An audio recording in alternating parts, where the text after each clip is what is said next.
Why is it important to have my own teaching philosophy?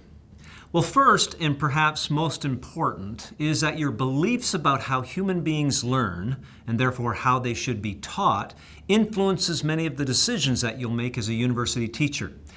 Defining and explaining your philosophy helps you make thoughtful choices about how you design your course and teach your course. Secondly, and maybe equally important, is that taking the time to define your teaching philosophy will certainly help you gain a better understanding of what you know or believe to be true or not know about how students learn and how they should be taught.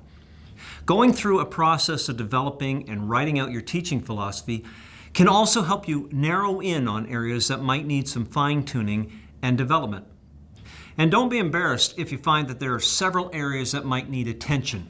We all go through this. A teaching philosophy should be seen as a living document. That is, it changes and it responds to varying realities in the world around us and to new things that we learn about human learning and development. I know more now about how the brain processes new information than I did 10 years ago, so I've adopted new approaches to teaching that I never used before. Now, this will likely continue through our entire careers. Now, a wonderful short article appeared in University Affairs in 2021 titled 3 Tips for Crafting a Great Teaching Philosophy Statement. In it, the author lays out some advice for university teachers that I think is important to share here. Number 1, does your teaching philosophy speak to how students learn?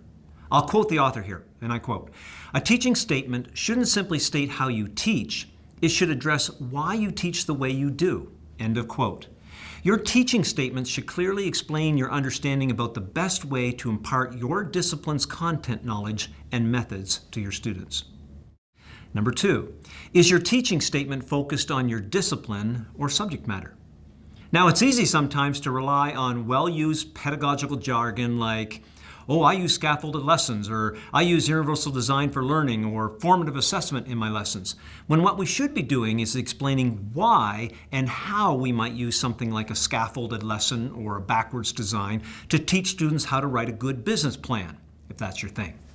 So, in your teaching philosophy statement, don't shy away from getting specific about how you use certain methods or strategies to teach specific elements of your discipline or subject matter. And finally, number 3, do you cite your sources? Now, citing the sources for the way you think, or the frameworks and models you employ, speak volumes about the effort and knowledge you hold about your teaching practice. And above all, it shows that you value teaching rigor along the same lines as you would research. For example, if you use a backwards design in constructing your course outline and subsequent teaching lessons, you might cite Wiggins and Mattatall, 2005. Or if you endorse the use of connection notebooks, for instance, to ensure that students are linking your new material to their prior knowledge, you might cite James Lang, 2016. Now, researching and citing good teaching practice as it relates to your discipline and how humans learn is good practice, and it shows that you seek to be an effective educator.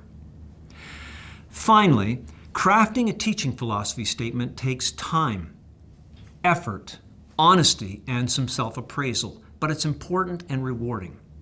If you would like some friendly advice and help along the way in crafting your teaching philosophy statement, please reach out to us at the Teaching Center and we'd be happy to help.